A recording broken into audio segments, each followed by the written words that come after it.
All right, I think we're live here. We'll give everybody a minute to get logged in and give me a minute to get set up here, and then we'll get going with things. Oh, come on, computer, respond to me. We got one person in here already. Give me a minute here, guys. I'm trying to get going.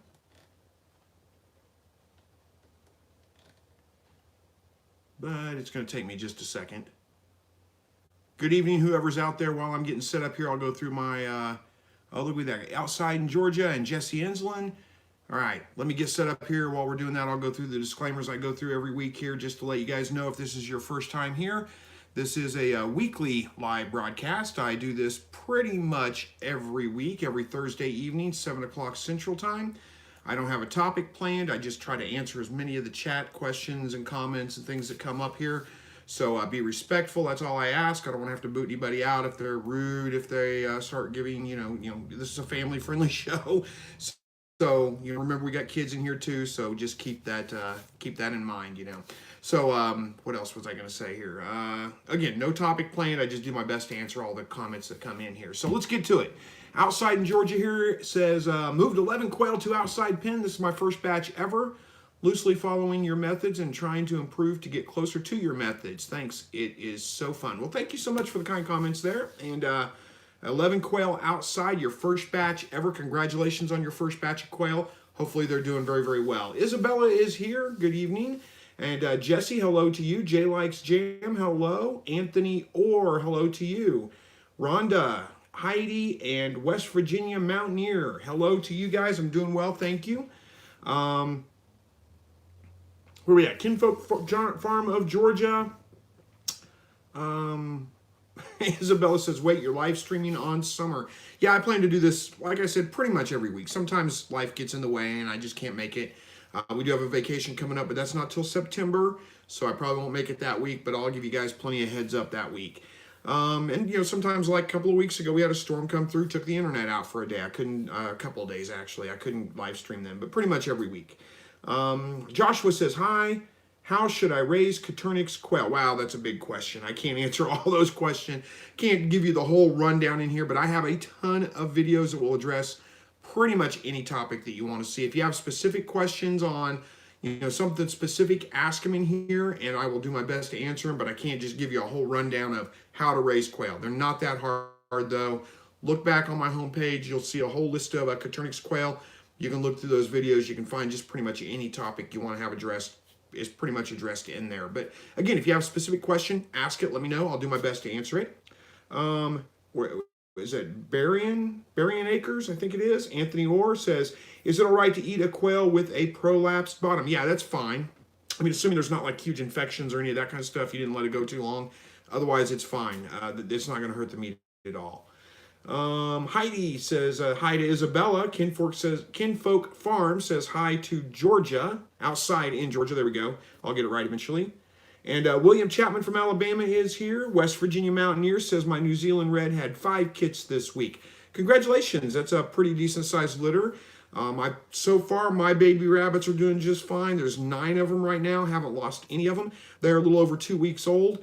Hopefully yours are doing well too. Congratulations on that. Hackworth Homestead says, what breed of rabbits do you recommend? Well, there's several different breeds of rabbits. You can't go wrong with a New Zealand White or a California. I like to mix the two. So my breeders are full, purebred, New Zealand White doe, a California buck. It's a great combination. But those are good meat rabbits. You can also go with, Standard Rex make a decent meat rabbit. Giant Chinchillas make a decent meat rabbit. Silver foxes are a good meat rabbit. There's a whole bunch of different breeds that you can go with. Those are probably the highlights. Am I missing some? Somebody will probably chime in the comments here and tell me something I missed. Stay away from the Flemish Giants. They don't make good meat rabbits. Their bone to meat ratio, even though they get great big, their bone to meat ratio is a little bit off, so you don't get as much meat off of them, and they take a very long time to grow out to size. So I would stay away from those. Try to get purebred breeders. But again, it's good if you get purebreds of 2 different breeds and crossbreed them. So again, New Zealand White with a California doe, a silver fox with a New Zealand White, whatever. Crossbreed them, and those will be your meat rabbits. The babies will be the meat rabbits. You get that hybrid vigor, and they do tend to grow a little bit better when you do the mixes. But again, the breeder's purebred, that's going to be your best bet on that. So hopefully that kind of answers that question. All right. Whole lot of Homestead. Hello to you. Sharon Pace says, I'm pickling 9 rabbit hides. Well, good luck with that. I have tried to tan furs a couple of times, and then I always just kind of get tied up, get busy, don't deal with them. They go bad or whatever. But I've only tried it just a couple of times. Honestly, when you're butchering, 8-week-old baby rabbits, well, they're not babies anymore, but they're 8 weeks old. Their hides are not really the best for anything. I mean, I'm not saying don't do it. Do it by all means. Get the experience, get the knowledge. But their hides aren't really good for making like clothing and those kinds of things out of. They're only really good for like craft type projects. They just don't have their adult coats in, and they don't have their winter coats on usually at that point either. So it's not the best quality hides you're going to get. But there's no reason not to do it. That's kind of why I was planning on doing it, and just like I said, just can't ever seem to keep on track and get it done. So, all right. Outside in Georgia says, how high up would you cut the holes in a Tupperware feeding containers? As high up as you can, because that's going to leave you as much room as you can for feed, but as high up as you can where the birds can still reach through and reach the bottom, stick their heads through the hole and reach the bottom of the container. So that's probably, I don't know, 2.5 inches, something like that up. Somewhere right around in there, about as high as their chest is, somewhere right around in there would be a good height to do it. I don't really measure, I just kind of guess at it. All right, Heidi says, I cooked our first rabbit this week, but they came out quite chewy. Any tips for the next time? There's a couple of things that you can do with that. Rabbit is going to be a little bit tougher because it is it is a lean meat. There's hardly any fat on there. So you can add some fat, that'll help, which would be like, butter, oil, bacon, those kinds of things. Add something to it. I think it also does better when you either pressure cook it, crock pot it, or braise it instead of frying it. Frying it doesn't do nearly as well in my opinion. You might try to brine the rabbit first too. That will add some moisture to it and help with it, keeping it from drying out nearly as bad. Another thing is if you didn't rest the meat before you froze it or cooked it, that could be an indicator. So look, if you butcher the rabbit, and then you cook it like, 4 or 5 hours later, you really need to let the meat rest until the rigor mortis passes, and that usually takes 2 or 3 days. So I like to let it sit in the fridge for about 3 days, and then I'll go ahead and either freeze it or cook it or whatever. But if you cook it right in the midst of rigor mortis, that can make it a little bit tougher as well. So I hope those are a couple of tips that you can do with that. Always try, if I'm going to cook it, it does really well in like some kind of liquid in there with like a chicken stock, something like that, and bake it in the oven. That's a better process, and especially if you can kind of cover it to keep the steam inside. Cooking bags, those kinds of things help out a lot with that. So anyway, I think that pretty much covered most of that. Hopefully that works out well for you. It can be a little bit to get used to. It's especially like I said, if you fry it, it does tend to come out pretty tough. So, all right. Chris Harris says, I'm loving the live broadcast and all your videos. Well, thank you so much, Chris. I appreciate that. Great name, by the way, Chris. There's always a couple of us in a crowd, but what a great name. Anyway, Wolfpack says, thank you for your advice last week. It helped out a lot. Cleaned out the sandbox, got all my quail to lay again. By chance, do you have any advice on putting 5-week-old quail with the older quail? I would say if you're going to put 5-week-old quail in, do it. Do it now. Don't let them get any older. The older they get, they're probably at 5 weeks old. They're probably not crowing yet. They don't have their they haven't hit puberty yet, I should say. So they don't have all those hormones going, and they're not seen nearly as big of a threat at that age. I like to actually move them in by like 4 weeks old. I like to combine them at about that point. But 5 weeks should work. If you wait until they get a little bit older, you stand a much higher chance of them getting picked on, getting beat up, because they are seen as a threat, I think. I think that's what it is by the other birds. But it seems like when they're younger, 4 or 5 weeks before they hit sexual maturity, the other birds just accept them in. It's not that big of a deal. It's a lot easier to deal with. So I've had really good luck doing that. But again, I would get them in there quickly. I wouldn't wait much longer, because the older they get, the more likely they're going to be seen as sexually mature and a threat and get picked on and those kinds of things. Hopefully that makes sense. Kinfolk Farm says, Chris, thanks so much again, 4th week, and quail still doing great. Not one loss. Awesome. I'm glad to hear that. Congratulations, and good job. You're doing something right, so good job. All right, sneak a drink in there. Rhonda says, my rabbit and her babies on these, she had her babies on the 7th. She has 9. I'm in shock. She had 7 last time. I'm thinking this litter I'm thinking last litter, but I don't really know. I don't know. I'm having a hard time reading. Let me start that all over again. My rabbit had her babies on the 7th. She has 9. I'm in shock. She had 7 last time. I'm thinking last litter, but I don't know. It really hasn't been hot here yet. Oh, okay. Gotcha. Some punctuation in there would help me out here. It was just kind of one long sentence and I got lost in it. I'm not picking on you. Don't take that. Don't be offensive in there. But I trust me, you don't want to see the way that I type things. Spell check doesn't even know what I'm trying to say. But all right.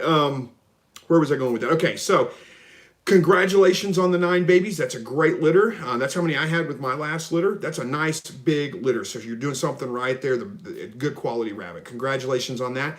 Yeah, and if it's not been that hot, I mean, there's lots of people that breed all summer long. I like to give them a break in the middle of summer. I just don't like the rabbit to be pregnant in the middle of summer. Let's put it that way. It's okay if she's had her babies and then it gets hot, but I don't like her to be pregnant and dealing with those kinds of. I just like to give them a break in the summer. But there's no reason you should. I mean, you can definitely breed them all summer long, especially if you're using wire cages, wire nest boxes. That really leaves a lot of ventilation and it really will help. So anyway, go for it if you want to. Why not? Hello to you, Christian Acevedo. And let's see, Donovan says, new quail breeder here, been following you for a while. I currently got breeding sets of Italian and scarlet tuxedos, and I've got about 105 eggs hatching in a couple of weeks. Like what you're doing. Well, thank you so much. Good luck with your hatch too. 105, it's a pretty good size hatch. Hopefully you get a lot of babies out of that. Got a breeder set of Italian and scarlet tuxedos. Those are probably pretty birds. I used to have some of those. I like them. I think they're beautiful birds, but I eventually just moved away from those to the standard brown colors, the Pharaohs, the meat makers. I like that just for the purpose of eggs and meat production. That's my choice. That's just easier to deal with, in my opinion. They seem to be more docile. But hey, there's nothing wrong with the tuxedos and the Italians either. Excuse me. Okay. West Virginia says, I baked a rooster the other day and it was bad, rubbery, like very chewy. It could be the same thing if you cooked it too fast after killing it, or not fast enough. You either cooked it while it was in rigor mortis. Again, rooster's the same way. Any kind of animal really is the same way. You want to let the rigor mortis pass before you cook it or freeze it, or cook it before the rigor mortis sets in. But you got to be pretty quick to do that. All right. Raymond says, move 45 quail to the freezer camp. First time, thanks to you for egg to my plate. Thanks to you for egg to my plate. I'm not sure what the last part means, but you're welcome, whatever it was I did. But 45 quail for the freezer for the first time. Congratulations on getting that done. The first time's always the hardest, but you got it accomplished. So good job.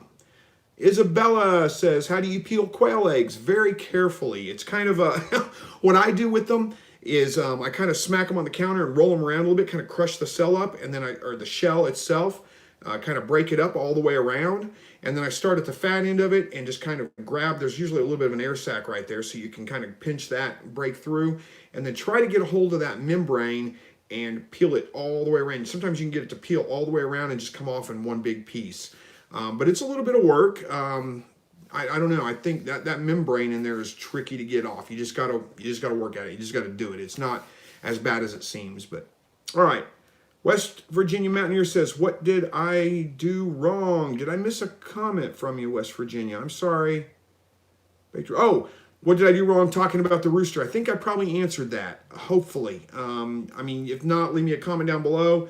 There could be a lot of things that go on with that, but again, I think it's probably that you probably didn't let it rest long enough before you cooked it. All right. Jesse says, time for you to do a cookbook. Just saying. Well, I might put together some recipes at some point and do a cookbook. Who knows? We'll see what I can put together. Tim Stringer says, hello from South Mississippi. Hello to you, Tim. Sharon Pace says, American chinchillas, not giants. You're right. It's American chinchillas, not giant chinchillas. My goodness, I got it mixed up. You're right. Thank you for correcting me. All right. Whole lot of Homestead says, what's the best age to butcher rabbits? That kind of depends. I go more by size than I do by age. But there is, if you let your rabbits get, like, say, over a year old, when they, probably over about 6 months. 6 months to a year old is probably, I like to do it younger than that, because at 6 months to a year old, they start getting into breeding age. and the hormones come in, and that can kind of make the meat even a little bit tougher. It is better to go with younger rabbits. I like to preferably between 8 to 12 weeks. I'm sorry, I just noticed my fingernails were dirty. Got to get them cleaned out. I was messing in the garden a little bit earlier, and I guess I didn't wash them very well. So anyway, sorry, I got distracted there. What was I saying? Okay, yeah, so I like to go by 8 weeks, 12 weeks, 8 to 12 weeks, somewhere right around in there. If I can get them up to about 5 pounds, that's really my preferred butcher weight. So hopefully that kind of answers that question. All right, Joshua DeSouza says, I have a pet bunny. How should I set up his cage? Well, you could set it up a number of different ways. If you have a pet bunny, depending on what kind it is, you may not want to use wire bottoms. Some of those pet rabbits, the hot tots, the lop ears, some of those kinds of things, they can have pretty sensitive feet. So you might want to use something like a solid bottom cage, or if nothing else, make sure that he has an area in there that you can get off there, a plate, something like that that you can get off there. Generally speaking, they're going to find, I'm assuming you're keeping it in the house if it's a pet rabbit. So generally speaking, rabbits do have a tendency to kind of pick out a restroom area of their cage. It's usually in a corner of the cage, but that'll be their favorite corner to go. And you can put like a litter box or something in there. And a lot of times they will go in the litter box. They'll train themselves to the litter box. So that might be the best way if you're keeping it in your house. Other than that, just make sure they got food and water. That's really about all you got to do. Hopefully that answers that for you. I'm not really sure what else advice to give you. Isabella says, hey, Chris, want a Sprite cranberry? I don't know what a Sprite cranberry is, but it sounds horrible. Just my opinion. It doesn't sound good to me at all. All right, Heidi says, it was quail I cooked. I don't have rabbits, LOL. Oh, well, it's the same thing. I'm sorry, Heidi. I just assumed it was rabbit because that's usually what happens. Quail, they're going to follow along the same lines. They are a very lean meat as well. So they're always going to be a little bit on the dry side. But again, you want to let them rest. You don't need to let them rest nearly as long. I usually let them go 24 to 48 hours. And then I freeze them. I cook them. I do whatever I'm going to do with them at that point. But yeah, it's still the same thing. If you cook them in the middle of rigor mortis, they're going to be a little bit more dry, a little bit tougher. And also if you overcook them, they're not very big, so it doesn't take much to overcook them.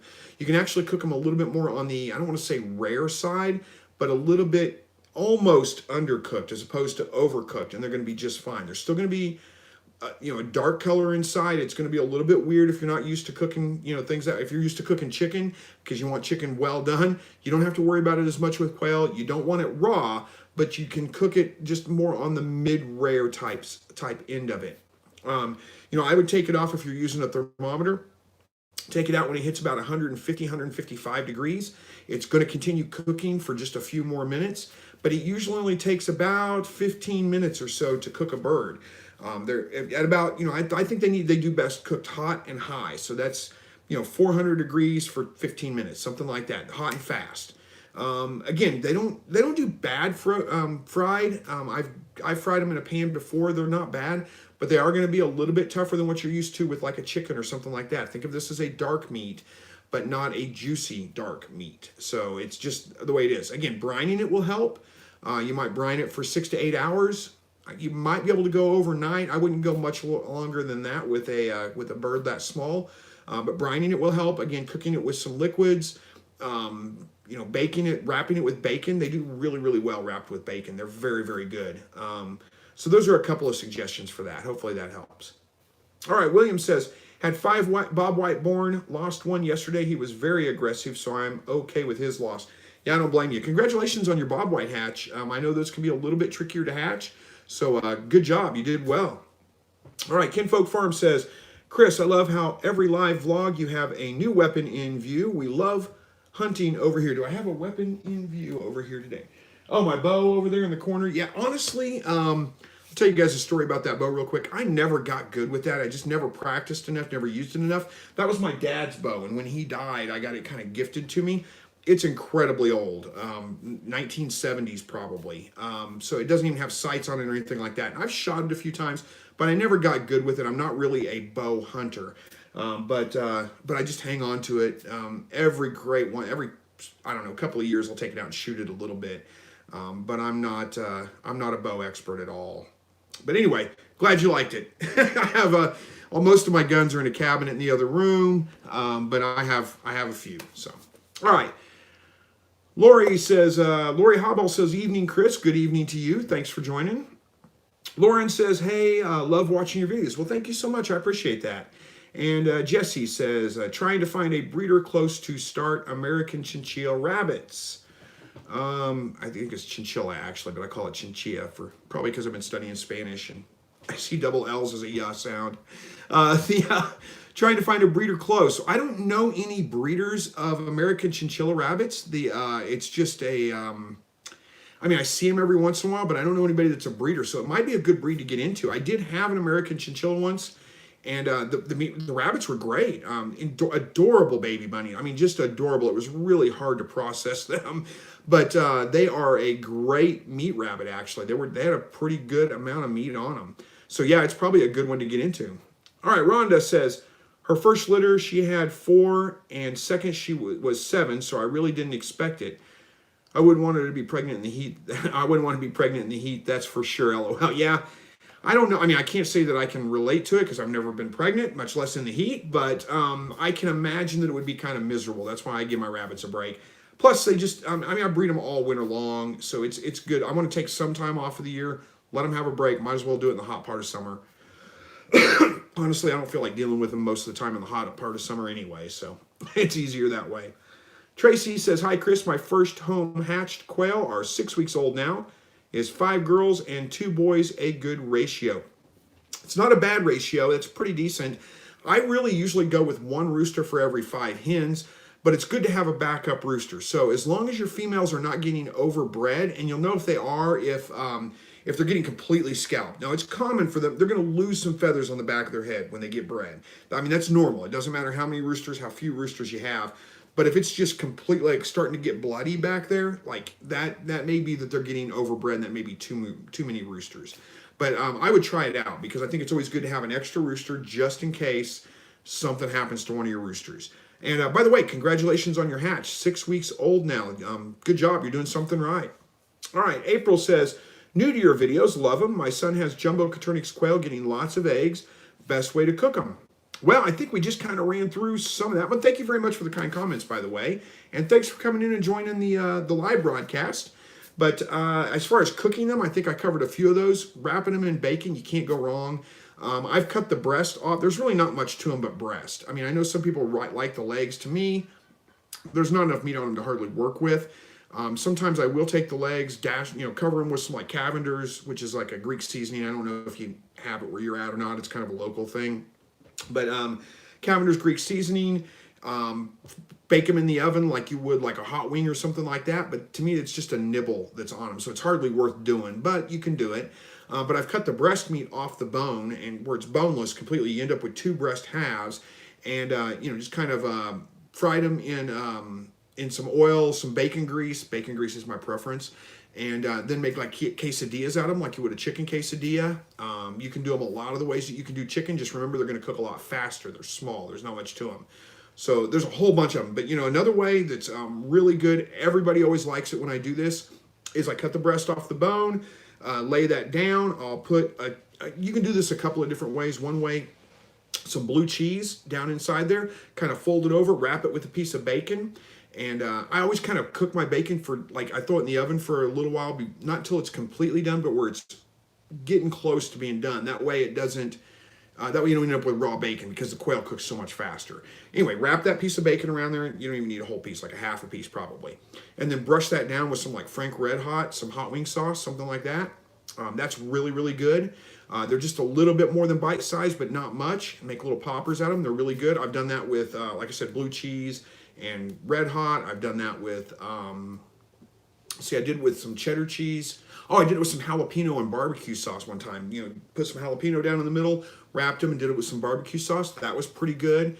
I just throw them in the oven, bake them until they're almost done, bring them out, brush them down with the sauce, whatever you're going to use, throw them back in the oven to bake that on. Really, really good. So that's a good way to do it as well. All right, hopefully I gave you some ideas there. All right, Susan says, hi, it's been a while since I've been able to catch you on Thursday night. Glad to back on board. Well, thanks so much. I'm glad you're back too. And let's see. Whoa, we got way up there here. All right. Jim says, what do you think of butchering 6-week quail compared to 8 to 10-week quail? I don't see anything wrong with that. I know the highest conversion in terms of growth is at 6 weeks, but what age does the meat taste the best? Does feed affect that? I don't think that feed really affects that much. Now, I'm sure if you fed them like tons of bugs and those kinds of things, it might have an impact on the meat flavor. I don't really know that feed really affects them that much, though. And honestly, yeah, your best conversions are like 6 weeks. 6 to 8 weeks, they don't grow nearly as fast. By 8 weeks, they're just about full grown, but they will continue to grow a little bit. And they're not like most animals. It doesn't matter how old they are. There's not really a huge difference in the meat quality. So you can let them go as long as you want. Don't have to worry about it. It's not like they're going to be, oh, it was so much better when it was, 8 weeks old than it was when it was 6 months old. There's really not a huge difference in the meat. Sometimes I let my birds grow out longer because they start to get a little bit of fat on them. And it actually is almost a little bit better a lot of the times to butcher an older bird than it is a younger bird. So just some things to think about there. But generally, I'm butchering them at 8 weeks. That's just about where I get the most size out of them. And I'm looking for the biggest bird possible. All right. All right. Esprius, I don't know how to pronounce your name. I'm sorry. He says, will wild rabbits breed with tame meat rabbits? No. Good question. No, they will not. They're a different species altogether.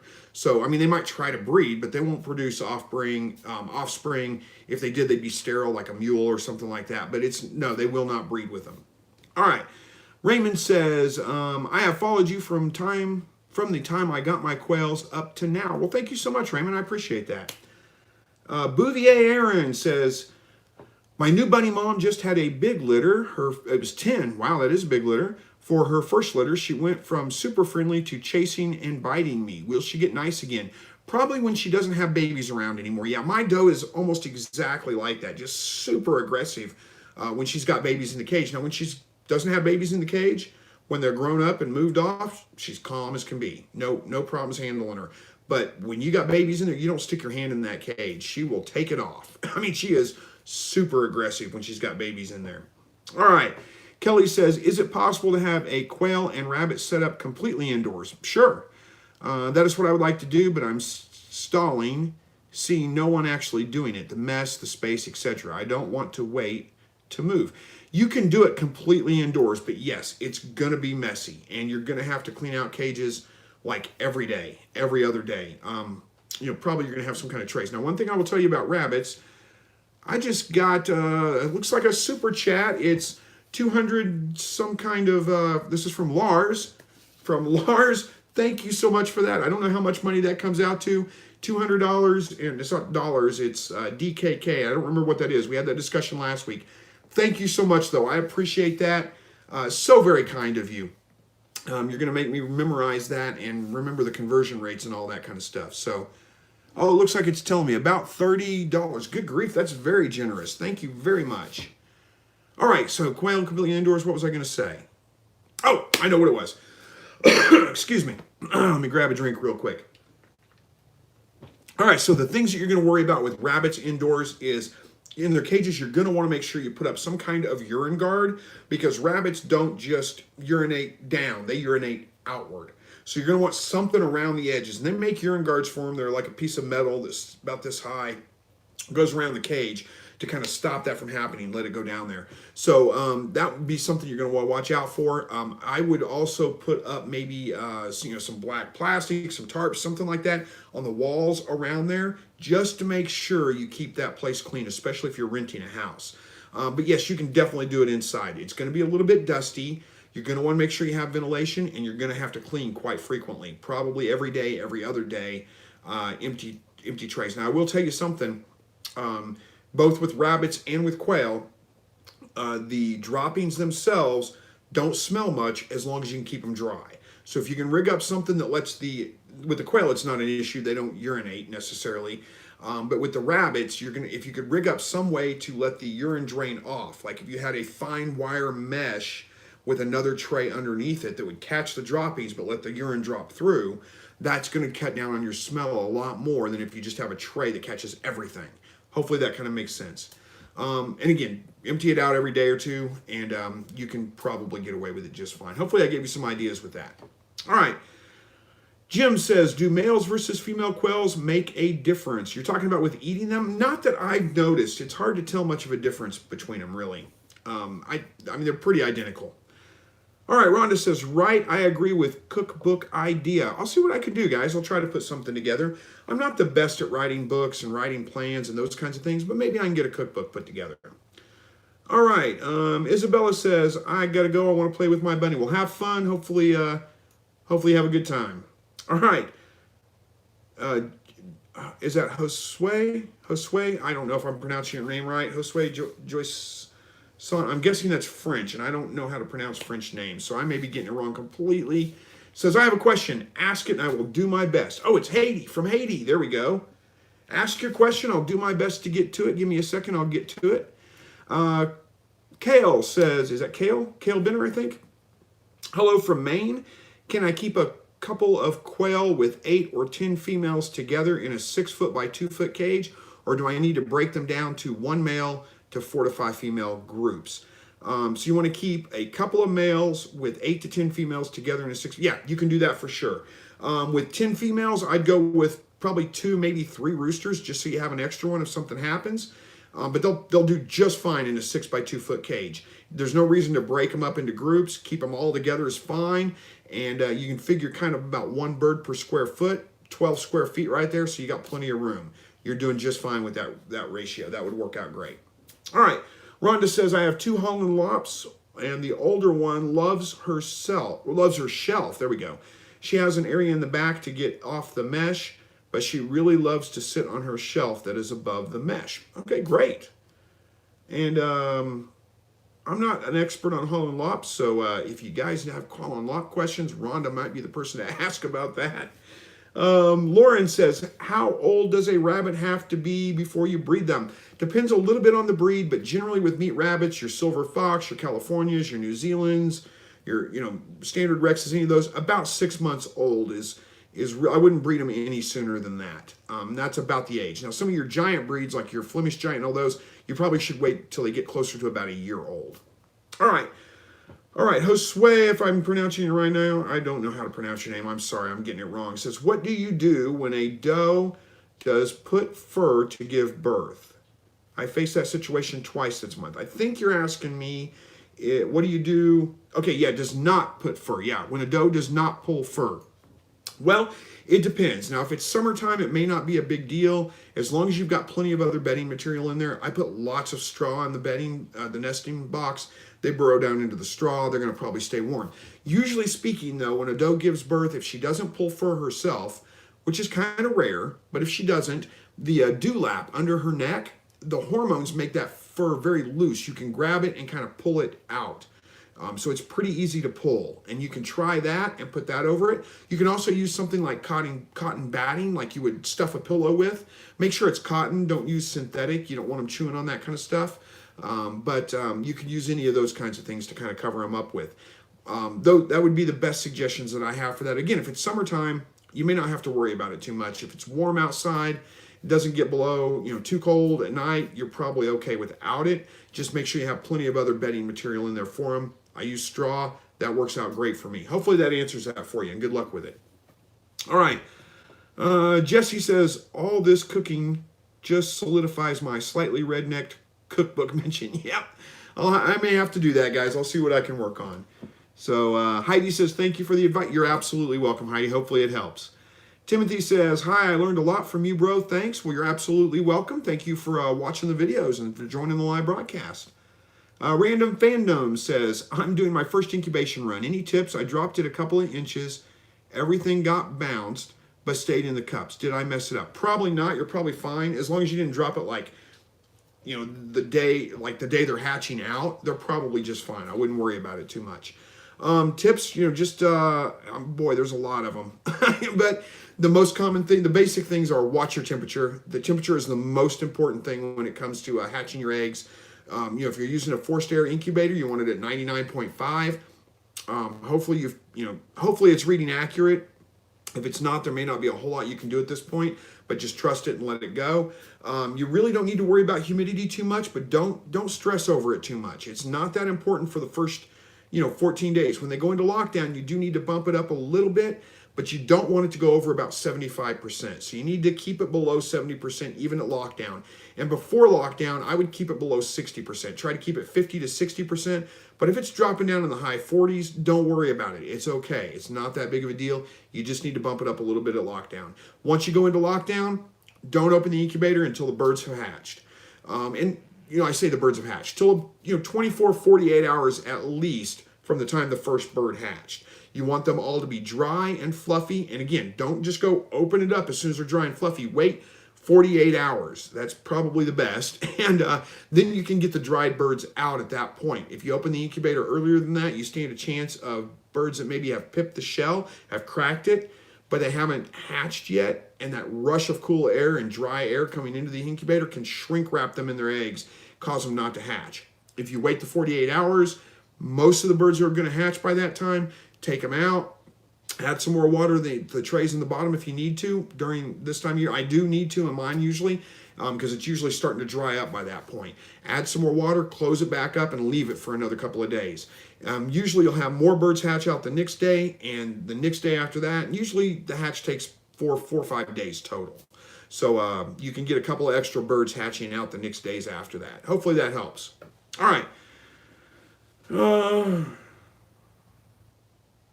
All right, David Butler says, was it typo when on your Kickstarter you said, I'm not working hard to bring? Just wondering. Oh, maybe, perhaps. The Kickstarter's over. It didn't work, didn't get funded, but that's okay. I'm working on some other things. Maybe I'll be able to bring that back to you guys at some point.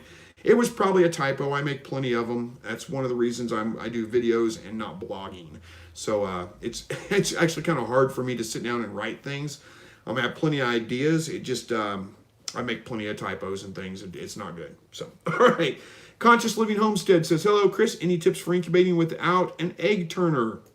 Well, I gave you some, or I was giving random fandom some tips on incubating. All those apply. Without an egg turner, though, let me grab a drink here. Clear my throat. How are we doing on time here? Good grief. 35 minutes. I barely stopped talking. You guys are keeping me busy tonight. I appreciate that. Tips for without an egg turner. Okay. Don't stress about that either. It's not that big of a deal. You can do a couple of things. You can just tilt the incubator a little bit, not, tilt it up on its side, but just put, maybe an inch or two at the back of the incubator. You can put something under that and then just tilt it back and forth a couple of times a day. Move whatever it is you're holding it up with. You can do that, or you can just open the incubator and roll your hands over them a little bit a couple of times a day. That's really about all you need to do. It's not that big of a deal. Don't stress about it. All right. Rhonda says, I'm having a hard time with hatching eggs right now, and anyone near me, Youngstown, Ohio, are trying to sell some hens. Hope that's okay to ask. Oh, yeah. You're looking for some hens in Youngstown, Ohio. So if anybody's nearby, yeah, absolutely, it's okay to ask. Ask it all you want. But yeah, you're looking for some hens there. If anybody's got some in Youngstown, Ohio, then feel free to help. I think I missed some comments here. I scrolled down too far. Let me go back up here. Chris Harris says, started with Caturnix and 21 hatched. Good. Congratulations. The next batch of 84 Butler Bob White are at day 14 incubation. Fingers crossed. Good luck with that. I hope they work out well for you too. I'm sure they're going to do great. Preacher Boy says, thanks for all the info. We need all we can get in Kentucky. Well, thank you for watching. I'm glad that you're finding the videos helpful. Susan Cross says, I am in the process of hatching out quail eggs. They are at day 20 today and just started to hatch. Have you found that mixed breed quail eggs take longer to hatch rather than a straight Caturnix quail? No, I have not found that to be the case necessarily. Day 20 is not incredibly late, but it's a little bit late. That may be an indicator that your incubator is incubating at a little bit of a low temperature. So like a degree low, maybe something like that. What I always recommend to people is don't do it right now. Wait till your hatch is all done. But afterwards, take a couple of non-digital thermometers. Make sure they read low enough, read to 100 degrees or below.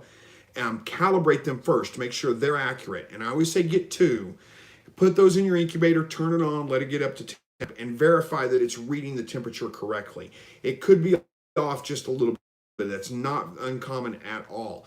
So, so what was I saying with that? Oh, the reason I always say get two is because if you never know if you put one in there and it doesn't read the same as the incubator, you're always second guessing which one's right, even if you calibrated the thermometer.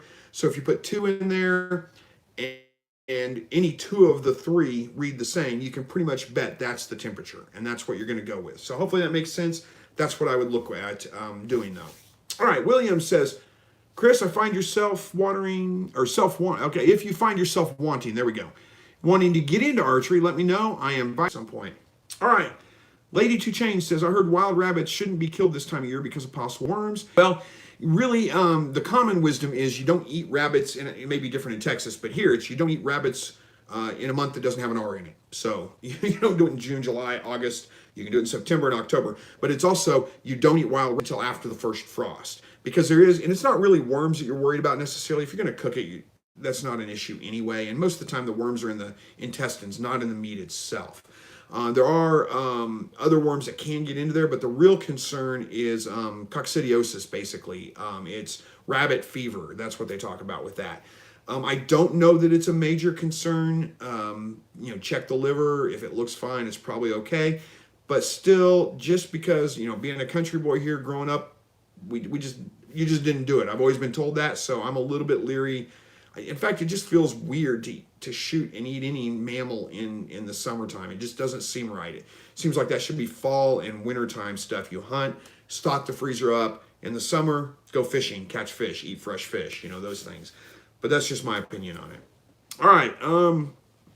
Small Wooden Boat stopped by to say hello. Hello to you. Megan S. says, hi, we love all your videos. Started raising rabbits about 5 months ago. Thanks for all the great advice. What's your favorite rabbit recipe? Wow, there's a bunch of them. It's hard to say. You can do it in a crock pot with some like chicken stock and some vegetables, basic mirepoix, carrot, celery, onion.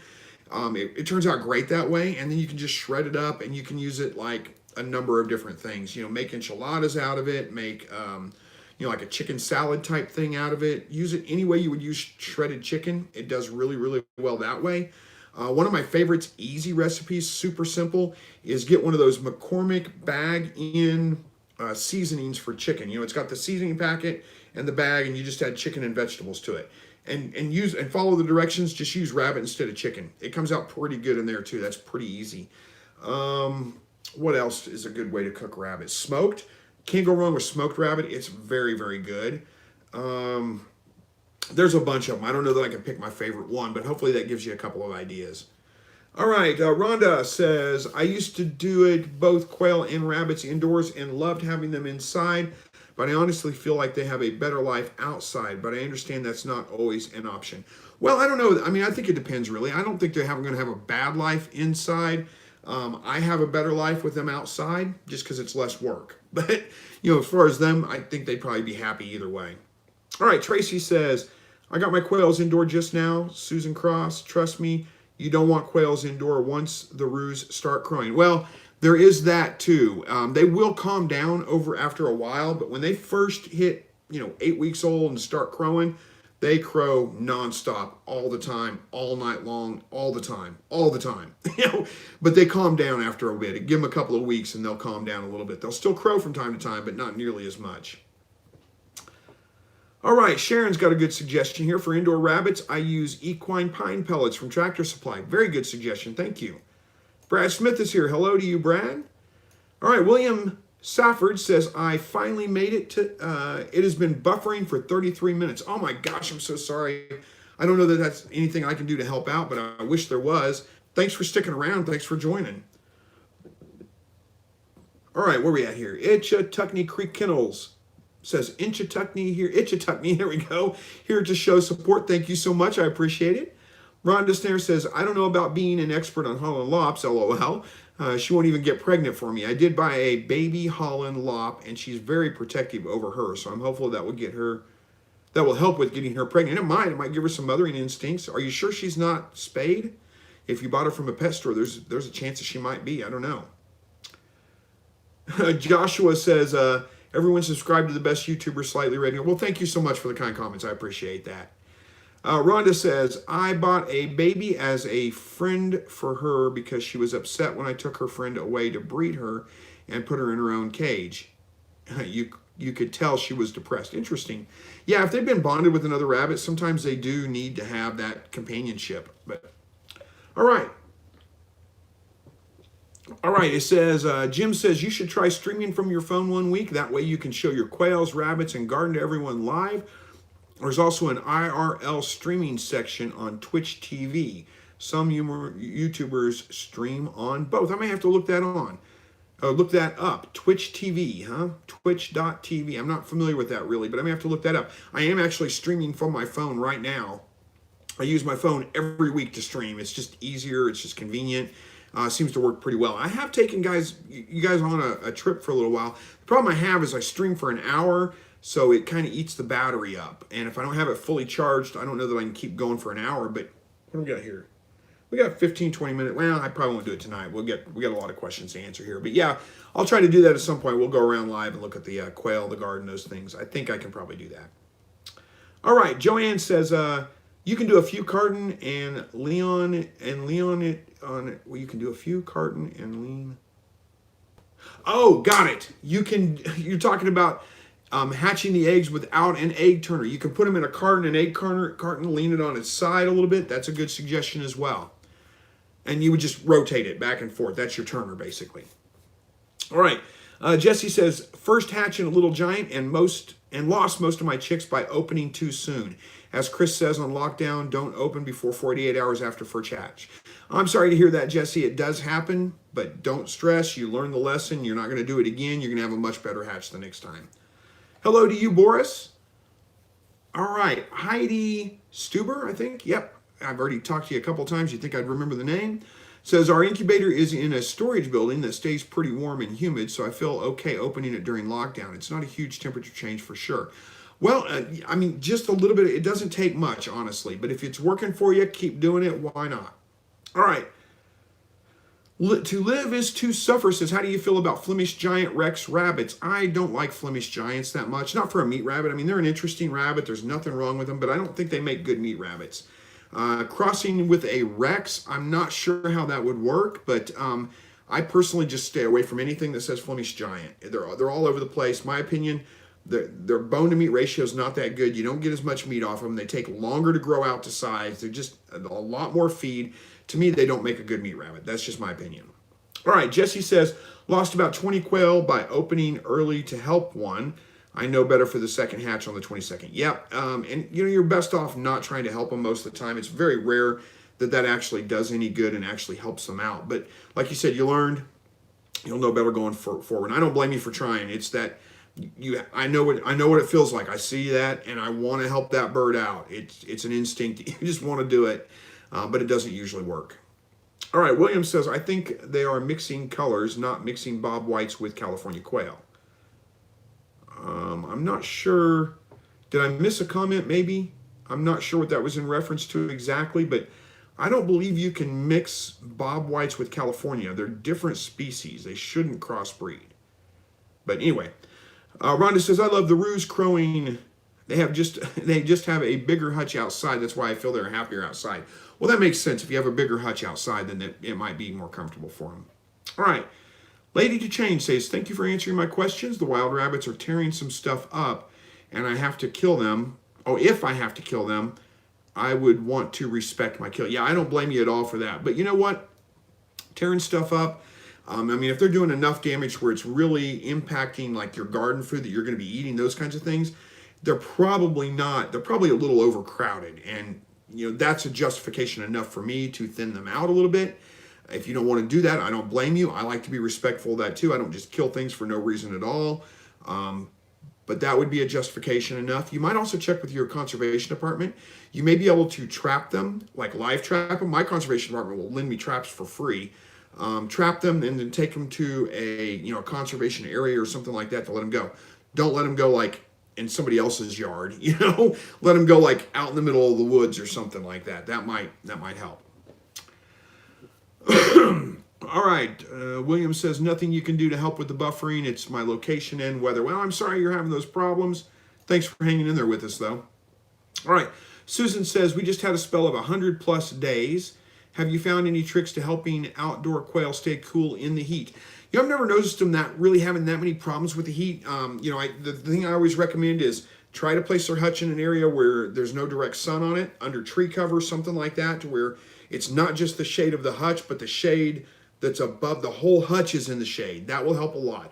If you're in a dry climate, you can use swamp coolers or misters or those kinds of things. Those will help. They don't work here because we got like 75% humidity in the summer, and it just evaporative cooling does not work in the humidity, but it might if you're in a dry climate. The other thing is, give them up, again, plenty of water and make sure they're out of the sun. Those are the two biggest things. You can add fans and those kinds of things. I've never found it necessary, and we get well over 100. They do just fine. It's not that big of a deal. All right. Simon's Backyard says, hi, Chris, love your videos. Thank you so much. Well, thank you. I appreciate that. Susan says, and I caught some of your other videos recently.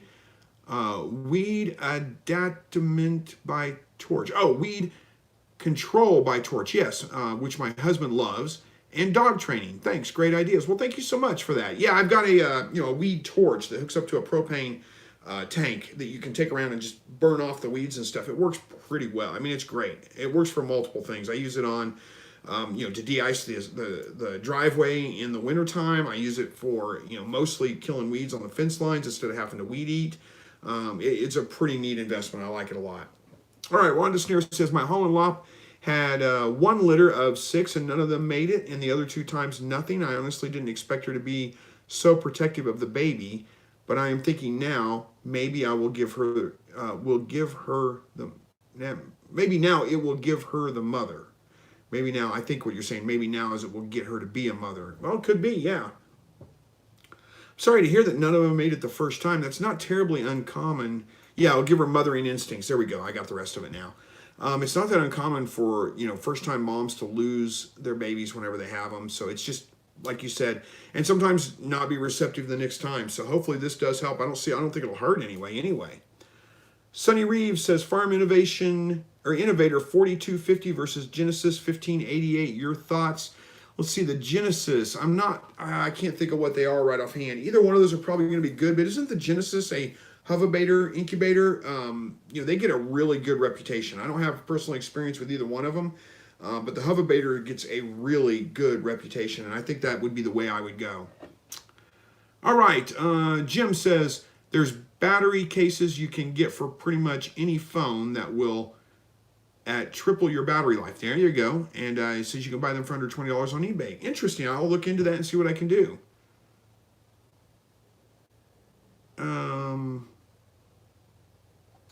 Jesse says, Chris, my wife made me, LOL. I'm not sure what we're talking about, but I've forgotten. I answered too many comments between now and then. I've forgotten. I'm sorry. I lost track of that conversation.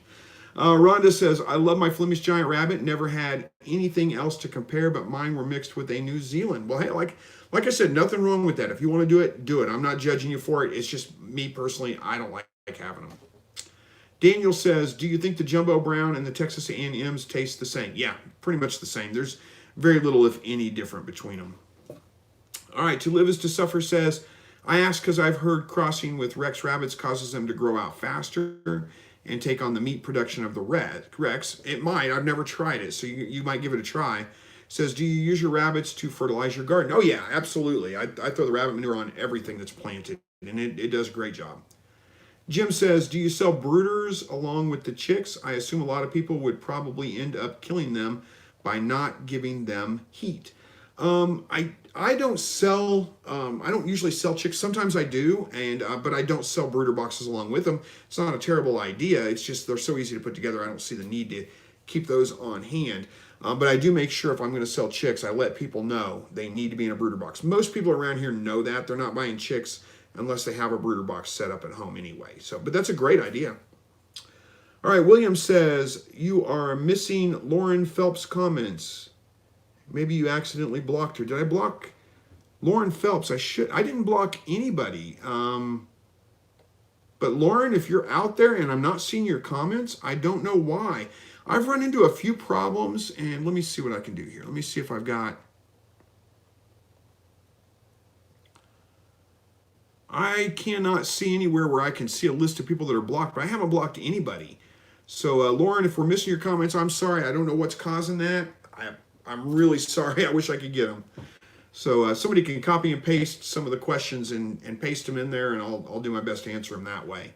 First name, last name says, got any tips on finding good land to start a small homestead? Lots of searching, that would be the thing I do. You might look for places in like foreclosure. Just make sure they're sound. I mean, get your inspections and things done, but foreclosures can often get you a lot better deal. And walk the land a lot. I don't know of any great. I'm not a realtor or anything like that, so I don't know that I can really give you the best advice on that. Mary Sunshine says, kind of broke, so I'm turning one of those huge stereo systems into a quail hutch. Nothing wrong with that. Go with what you got. Repurpose things and get away cheap where you can.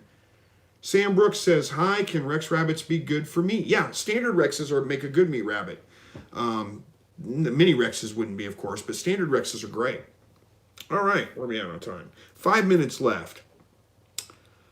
Grey Dog says, hey, from Bermuda. Bought some new rabbits for a different bloodline, getting hit with diarrhea all of a sudden. Uh-oh.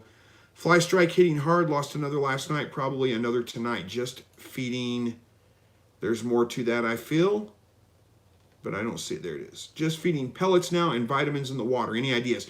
If you've got hay, switch to hay only. Get them off the pellets, only hay. Diarrhea is a serious thing. It needs to be addressed really quick. Hay-only diet is one of the first things that you can do for that.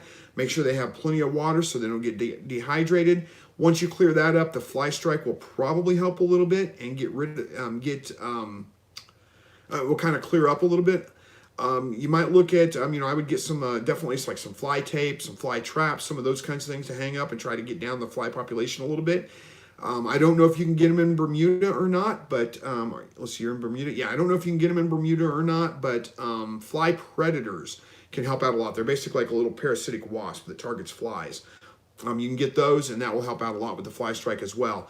As far as, the rabbit diarrhea, there's something causing it. And, until you figure out what that is, it could just be a change in diet. So depending on what the other people were feeding the rabbits when you bought them, it could be the change in diet that's causing them to get the diarrhea. If they do a sudden change in diet, like go from pellets to greens, fresh greens, all of a sudden, that can cause diarrhea in them too. So those may be a couple of things that are causing it. Hopefully it's not any kind of infection, illness, anything like that. Hopefully I answered that for you. All right. Tim Stringer says, I have a Hub Beta Genesis 1588 with egg turner and love it. There you go. CFW says, hello, I love your rabbits and setup. Well, thank you so much. Where are we at here? Kurt, I'm trying to get through these comments really quick. Kurt says, my doe rabbit had babies and didn't pull fur. Should I breed her again? I don't see any reason not to breed her again. When you say she didn't pull fur, I don't know if that means she lost all her babies or not. If it was her first time, that's not uncommon with a first-time mom. So yeah, you can absolutely breed her again. We kind of talked about this a little bit earlier. Somebody else had a comment similar to this. But if she doesn't pull fur the next time, make sure you have plenty of straw in the nesting box. That will help. You also may be able to pull fur out of her dewlap.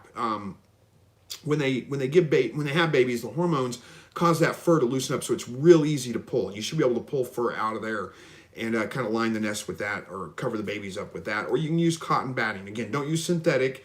Use cotton, but you can use cotton batting like what you would stuff a pillow with. That will help with those as well. So, but yeah, as far as breeder again, I would. I don't see any reason not to. All right. Daniel Thistle says, are there any issues with using males and females from the same hatch as your breeders? None that I know of. Inbreeding is not a huge problem with quail. It could show up out over time, but it'd be several generations before you'd probably notice anything. So, and not only that, but if you've got mixed breeders, they all came from different places, you have really no idea which ones are related to each other anyway. So I do it all the time. I wouldn't worry about it. All right. Cal says, does anyone know of any good websites to advertise quail egg hatching service on? I would say Craigslist would probably be your best bet if you've got people in your area. Other than that, anybody outside of your local area, it's going to be hard to get business from. They're going to have to ship you eggs, have you hatch them out, and then ship them back to them. It just doesn't work very well that way. And I wouldn't do that if I were you anyway, because live quail don't ship very well, and that's going to kill your business before it even gets going. So I would say Craigslist, Facebook Marketplace, some of those kinds of things for your local area. That would be the best place. Jesse says, busy night for Chris. Hey, that's all right. We're about out of time here, but maybe I can get through the last couple of comments real quick. It's all right. I like it when it's busy. I like when there's lots of activity in here. Keeps me going for the full hour. William says, Dan, he has said in other videos, brothers and sisters don't breed well. Were we talking about the males and females? Well, that's more of an applicable thing with rabbits than it is with quail. It's not as big of a concern with quail. I mean, yeah, absolutely. If you can avoid breeding brother and sister, but like I said, you don't really know which ones are brother and sister and which ones aren't. I've never had a problem. I don't worry about it with quail. All right. Agalon says use raspberry and bramble leaves for diarrhea in rabbits. That's a good suggestion. Yeah. Blackberry leaves, raspberry leaves, those can be very good for your rabbits as well. Don't feed them tons of them, just a couple here and there. Jim says, I think if you copy paste the exact same thing into the chat multiple times, YouTube automatically blocks you. It might. So if that happened, I'm sorry, I missed your comments. Was this Lorraine? Is that who we were talking about? Again, I apologize for that. All right. No raspberries and brambles in Bermuda. Oh, I'm sorry to hear that. I wish I had better suggestions for your gray dog. The best thing I can do is say if you can get a good Timothy hay or something like that, put them on a hay-only diet. Make sure they have plenty of water. Give them a couple of days. That's usually going to help clear that up. Guys, I hate to do this, but we're just a little over an hour. I got family to go spend some time with. So thank you guys for joining. I got to get this thing wrapped up.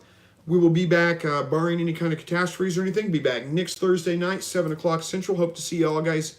See you all here again next week. And thank you so much for joining. God bless each and one of you. And